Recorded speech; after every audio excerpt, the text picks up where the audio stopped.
In a pair of fundraisers here on Friday, President Joe Biden urged Democratic donors to send him reinforcements on Capitol Hill to keep Republicans out of power and help dislodge his agenda from the current gridlock.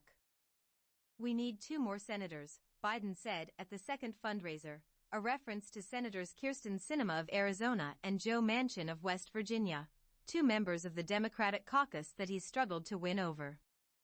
Without naming either of them, he said they're slowing up what we're able to do. It will be difficult for Democrats to pick up any seats in this year's midterm elections, and Republicans are poised to retake control of Congress. But Biden described himself as an optimist as he urged donors to continue opening their wallets to support his party. Each fundraiser raised about $2.5 million, according to a Democratic National Committee official. The first was intimate, with a couple dozen attendees. It was held on the back patio of the home of Andrew Hauptman, a private investor. Jeffrey Katzenberg, the Hollywood producer, was also there. The second fundraiser was at the Mulholland Drive estate of Chaim Saban, an entertainment mogul.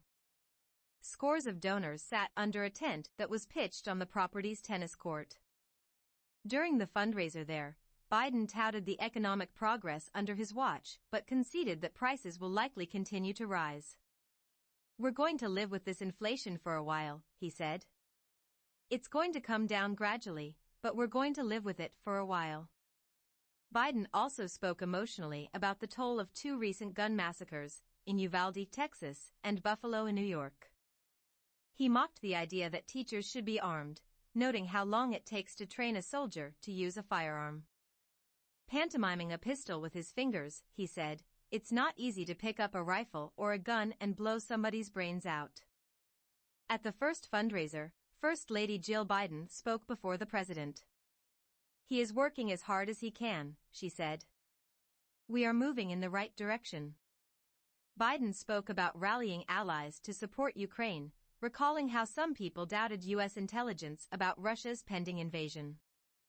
Zelensky didn't want to hear it, he said in a reference to Ukrainian President Volodymyr Zelensky. Biden also appeared raw over some of the media coverage of the Summit of the Americas, which was held this week in Los Angeles. Many stories focused on how some Latin American leaders, notably the Mexican president, boycotted the summit, and others who attended gave speeches criticizing how the U.S. handled the event. Speaking of the press, Biden said, "I wish they would go back and interview all the heads of state," insisting that there was overwhelming support for working together.